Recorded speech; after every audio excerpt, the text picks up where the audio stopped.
Have you ever used a computer mouse with high sensitivity for the first time?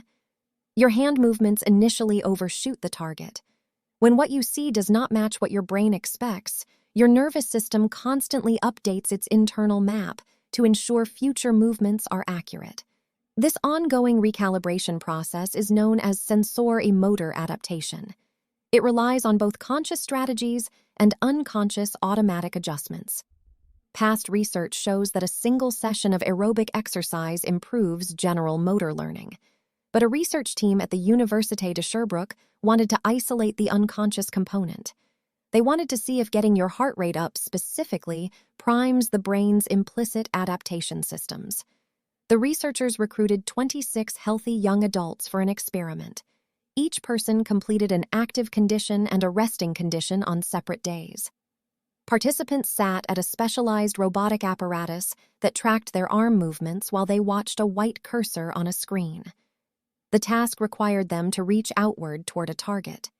To evaluate implicit adaptation, the researchers subtly manipulated the visual feedback. On random trials, the computer rotated the cursor's path 30 degrees from the actual hand movement.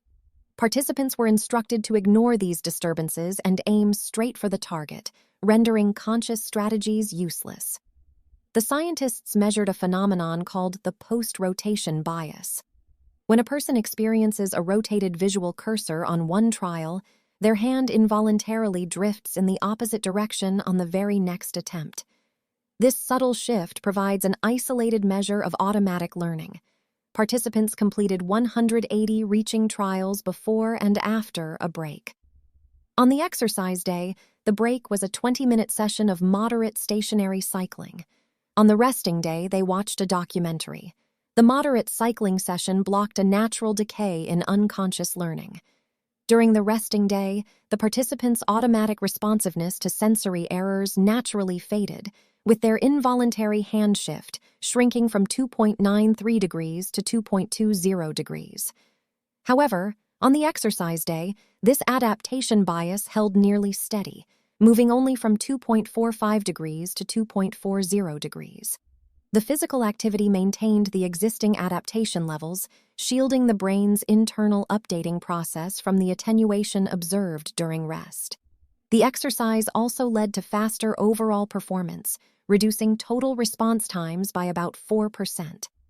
Future investigations will look into the precise biological pathways linking physical exertion to preserved motor learning. Learn more about this study and other new research at PsyPost.org.